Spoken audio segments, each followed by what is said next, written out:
ہر ایک کو علم ہے. نتیجتاً ہم نے دیکھا ہے ایسے ایسے ایم پی اے جن کو پاؤں میں پہننے کے لیے عزت کی جوتی میسر نہیں تھی، وہ ایک ایک سال میں کروڑ پتی ہوئے پھرتے. کسی بیرونی سرمایہ سے الیکشن لڑا، کروڑ پتی ہو گئے. یہ دھندا ہے.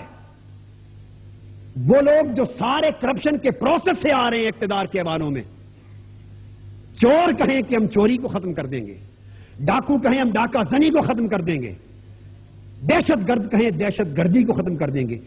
محالستو جنو. یہ لوگ ہمیشہ سرمایہ داروں اور جاگیرداروں کے مفادات کا تحفظ کرتے ہیں، اور یہ نظام انتخاب دنیا کی بہترین انویسٹمنٹ بن چکا ہے. اور پھر نااہل اور مفاد پرست عناصر چناؤ ہوتا ہے، اس میں اب نظام کہاں سے بدلے؟ اس پاکستان کے کانسٹیٹیوشن میں آرٹیکل 62 پاکستان کے ایم این ایز اور ایم پی ایز کے لیے اور سینیٹرز کے لیے کوالیفیکیشنز دیتا ہے.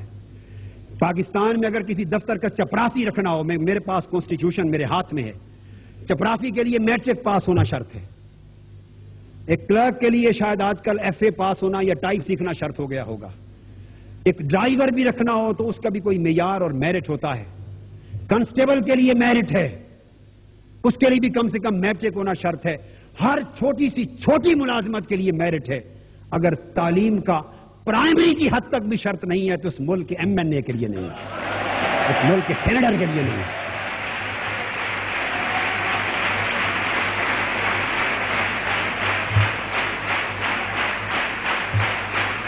حاضرین محترم،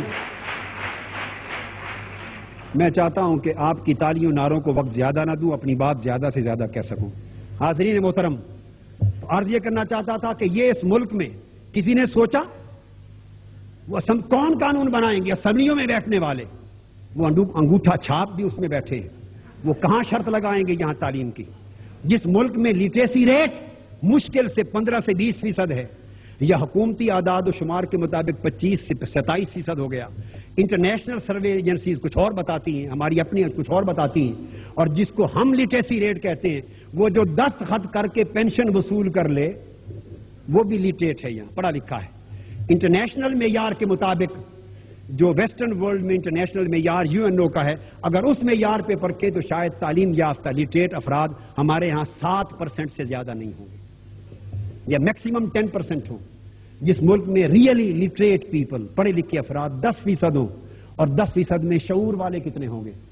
اس ملک میں نمائندگان کے لیے تعلیم کی مزید شرط نہ ہو. آپ نظام کے بدلنے کی ان ہاتھوں سے کیا توقع کرتے ہیں؟ اور جو شرائط کوالیفیکیشنز میں مینشن ہے، یہ تو ہے جو ہونا چاہیے تھا وہ مینشن نہیں، اور جو مینشن ہے ان کو ہاتھ نہیں لگانے دیتے. اسی آرٹیکل 62 کے سب آرٹیکل میں کلاس ڈی، ای اور ایف، میں صرف 3 کلاسز بتاتا ہوں. ہی از آف گڈ کریکٹر، یہ شرائط ہیں ایم این اے، سینیٹر اور این پی اے ہونے کے لیے. وہ اچھے کردار کا ہونا چاہیے بس. and is not commonly known as one who violates Islamic injunctions. اور وہ شخص ایسا نہیں ہونا چاہیے کہ جس کی شہرت یہ ہو کوئی اسلامی احکام کی خلاف ورزی کرتا ہے. جو اسلامی احکام کی خلاف ورزی کرتا ہے اور جانا جاتا ہے صرف اسی ایک شک کی بنا پر، وہ اس لائق نہیں کہ اس ملک کے مقدس ایوان نمائندگی میں اس کا قدم رکھا جا سکے. اور کلاس ای میں ہے he has adequate knowledge of Islamic teachings and obligatory duties prescribed by Islam as well as abstains from major sins. اسلام کے فرائض پر عمل کرتا ہے. یہ کانسٹیٹیوشن کہہ رہا ہے، یہ میرا خطاب نہیں ہے، میں شرط عائد کر رہا ہوں. یہ کانسٹیٹیوشن کہہ رہا ہے. معلوم نہیں کہ یہ چیزیں حقانی صاحب قوم تک اپنے کالم میں پہنچائیں یا نہ پہنچائیں، کم سے کم میں تو کہہ دوں آپ سے.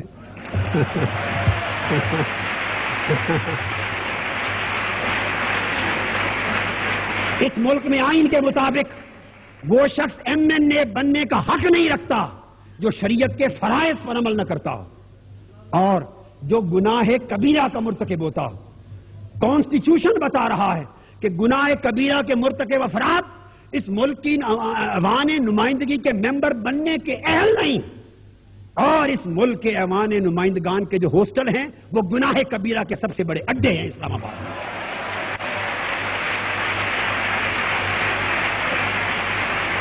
اور اس کا class F, he is sagacious, righteous and non profligate and honest and امین، وہ شخص صادق ہے، امانت دار ہے، امین ہے۔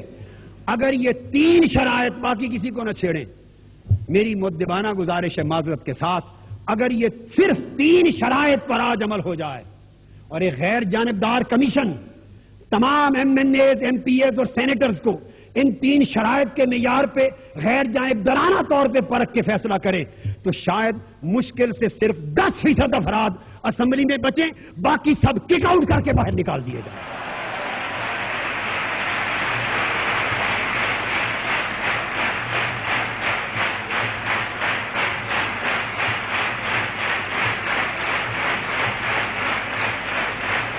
اور پھر یہ نمائندگان جن کی اکثریت میں اہلیت نہیں ہوتی، جن کی اکثریت میں استعداد نہیں ہے، جن کی اکثریت میں کردار نہیں ہے، جن کی اکثریت میں امانت نہیں ہے، جن کی اکثریت میں کوئی شریعت کے ساتھ کوئی بات میل نہیں کھاتی، ملکی مفاد کے ساتھ کوئی میل نہیں کھاتی، جن کے عقل میں یہ بھی نہیں ہے کہ قوم کیا ہے اور کانسٹیٹیوشن کیا ہے اور قوم کے مسائل کیا ہیں۔ جب اس قسم کی اکثریت نمائندگان کی اسمبلیوں میں جاتی ہے اور ان کے ہاتھوں اقتدار تشکیل پاتا ہے، فردر ووٹ دینے والے ان کو بھیج تو سکتے ہیں مگر احتساب نہیں کر سکتے۔ احتساب کہاں سے کریں کہ اب وہ ایم پی اور ایم این اے جب بن کے آ گیا، اب ڈی سی بھی اس کی مرضی سے اپوائنٹ ہو رہا ہے، ایس پی اس کی مرضی سے اپوائنٹ ہو رہا ہے، ایس ایچ او اس کی مرضی سے اس کے ضلع میں لگ رہے ہیں، اس کے تھانے میں، ججز اس کی مرضی سے آ رہے ہیں، میجسٹریٹ اس کی مرضی سے آ رہے ہیں، تحصیلدار اس کی مرضی سے آ رہے ہیں، پٹواری اس کے حلقے میں مرضی، جہاں اس کی زمینیں ہیں اس کی مرضی سے آ رہی ہیں، انکم ٹیکس کے لوگ مرضی سے آ رہے ہیں، وہ لوگ جو سارے مختلف شعبے انتظامیہ کے، عدلیہ کے، جتنے مختلف شعبہ جات جہاں سے کوئی عدل ملنا تھا، انصاف ہونا تھا، احتساب ہونا تھا، وہ تو سارے اس کی تقرری اس کی مرضی سے ہو رہی۔ کسی زمانے میں افسر شاہی ہوتی تھی مارشل لاء میں، اب نمائندہ شاہی ہے، اس لیے کہ حکومتیں کمزور ہیں، حکومتیں کمزور ہیں، واضح اکثریت کے ساتھ حکومتیں نہیں ہیں، ادھر ادھر سے افراد پکڑ کر کے ملا کے چھوٹی موٹی اکثریت بنا کے حکومتیں بناتے ہیں، اس لیے ایم پی اے پر انحصار ہے حکومت چلانے کا، حکومت چلانے کا ایم این اے پر انحصار ہے، ان کے زمین خریدے جاتے ہیں۔ ایم این اے کسی ڈاکو کو ولی بنانا چاہے، اہل اقتدار کو اس لیے ماننا پڑتا ہے ولی کہ ایم پی اے کہہ رہا ہے، ایم این اے کہہ رہا ہے، ورنہ وہ ووٹ نہیں دے گا، وفاداریاں بدل لے گا۔ تو یہ پورے یہ اس وقت نمائندہ شاہی ہے، ہر چیز پر بین ہے۔ اب نہ کسی غریب کے بچے کے لیے ملازمت ہے، نہ کسی کے لیے علاج ہے، نہ کسی کے لیے عدل ہے، نہ کسی کے لیے انصاف ہے، نہ کسی کے لیے کوئی حق ہے۔ جو جائے دھکے کھائے ایم پی اے کے دروازے پر، ایم این اے کے دروازے پر، سسٹم ختم کر دیے گئے، قانون ختم کر دیا گیا، نظام تباہ کر دیا گیا۔ اب نظام بھی پولیٹیکل کنسیڈریشن، قانون بھی political consideration, system political consideration, تقرری political consideration, the civil merit for the whole country is political consideration.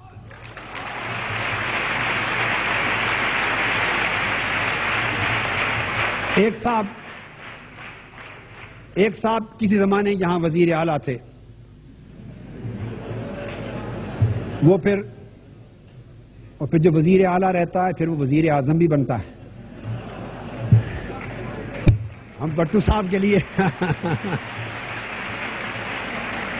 ان سے بات ہوئی، اس زمانے میں نے کہا کہ اگر آپ نظام بدلنے کی بنیاد رکھنا چاہتے ہیں، میں آپ کو اپنی گواہی اور شہادت کے ساتھ یہ بات کہہ رہا ہوں، اگر آپ اس ملک میں خیر کی بنیاد رکھنا چاہتے ہیں تو چونکہ پنجاب ہے آپ کے پاس، صرف ایک کام کر لیں، پھر اس کے نتائج دیکھیں کیا آتے ہیں، عمر بھر قوم آپ کو یاد رکھے گی۔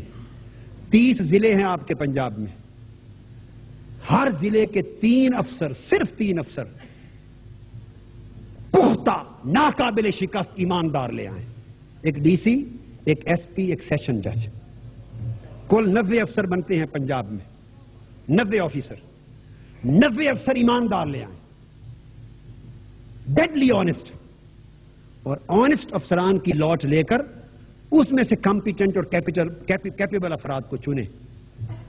اور پھر ان کمپیٹنٹ اور کیپیبل میں سے ایفیشینٹ دیکھیں. یہ پرائورٹی رکھیں.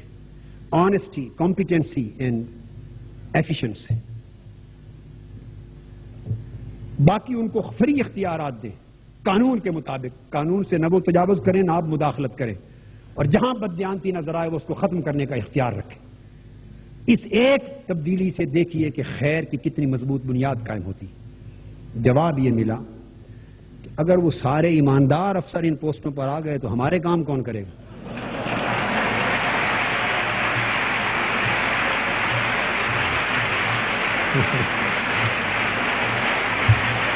بیگم,